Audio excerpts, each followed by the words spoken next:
प्रणाम। मैं संगीता कश्यप अपने YouTube चैनल में सभी दर्शकों का स्वागत करती हूँ। मैं एक चुटकुला नाच गीत लेके आई हूँ दोस्तों। अगर गीत अच्छा लगे तो कमेंट करके जरूर बताना, लाइक करना, शेयर करना, मेरे चैनल को सब्सक्राइब करना और कमेंट करके जरूर बताना दोस्तों गीत आप लोगों को कैसा लगा। बोली बोली रे नदिया मोरे अंगना, बोली बोली रे नदिया मोरे अंगना, बोली बोली रे नदिया मोरे अंगना। दादा से बोली, दादी से बोली, दादा से बोली, दादी से बोली, लालन हुआ है अब निकालो कंगना, लालन हुआ है अब निकालो कंगना। बोली बोली रे नदिया मोरे अंगना, बोली बोली रे नदिया मोरे अंगना, बोली बोली रे नदिया मोरे अंगना।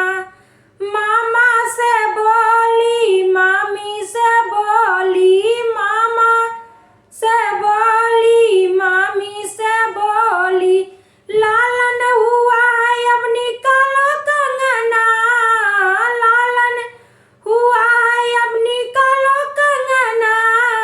बोली बोली रे नदिया मोरे अंगना, बोली बोली रे नदिया मोरे अंगना, बोली बोली रे नदिया मोरे अंगना।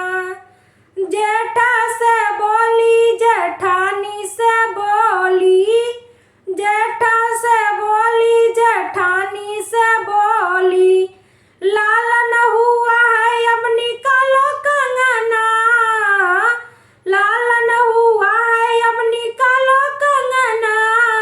बोली बोली रे नदिया मोरे अंगना, बोली बोली रे नदिया मोरे अंगना, बोली बोली रे नदिया मोरे अंगना।